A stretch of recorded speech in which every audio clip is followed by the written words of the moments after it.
Hi, my name is Kathy and I'm here at Absolutely Fabulous Bed Bath & Home. Today we're going to talk about the Zwilling Henckels Master line of knives. This series of knives is a stamped blade construction, which means that they are literally cut out like you would cut cookies out, but these are cut out of a sheet of metal and then they are edged. So while they will have a very sharp edge, they're never going to maintain the same edge as a forged blade. The advantage of these knives is twofold. They are a lot less expensive than a forged blade. They are extremely durable. They are a two-man Zwilling Henckels knife.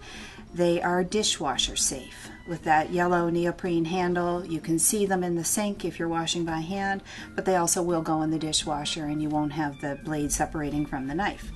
They make a whole series, and the line is truly designed for chefs and commercial kitchens, but the two most basic knives are your slicer, or your utility knife, and your chef's knife. They do the chef's knife in the 8-inch, which is a standard. They also do it in a 10-inch, which is a little bigger. These are also a lighter knife. They're not as heavy as a forged blade. So they're great for somebody who doesn't have the muscles made up yet that a chef would have from working all the time in the kitchen. They also do a Santoku. Santoku has the little divots on the side of the blade. These help vegetables that have moisture in them as you're cutting. They help the vegetables slide off so that you don't get all the whatever you're cutting, carrots or potatoes, stuck to the edge of the blade. We have a couple of butcher's knives in here. This is the small one, almost like a machete.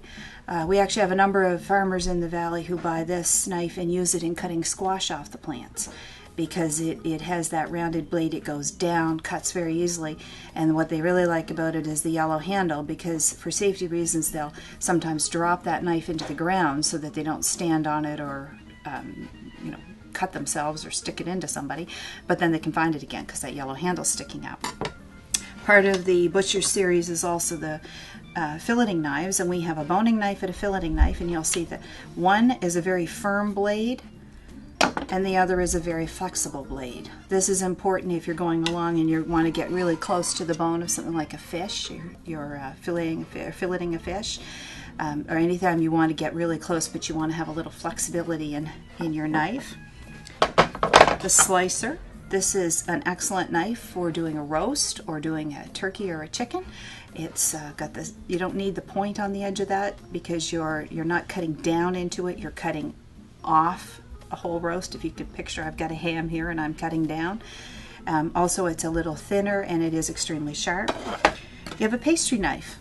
This pastry knife is slightly different from a bread knife. It tapers a little bit towards the end, starts out wider and tapers a little bit. Has your same scallops, cuts into the crust and then cuts away. Beautiful for croissants or French bread, anything like that. So this is a whole series. There are a few more. There's a salmon knife. There's another bread knife. It's a series, but it's a great entry-level knife. It's a workhorse. It's got a long lifespan and can be sharpened like all of our other knives. So thank you very much.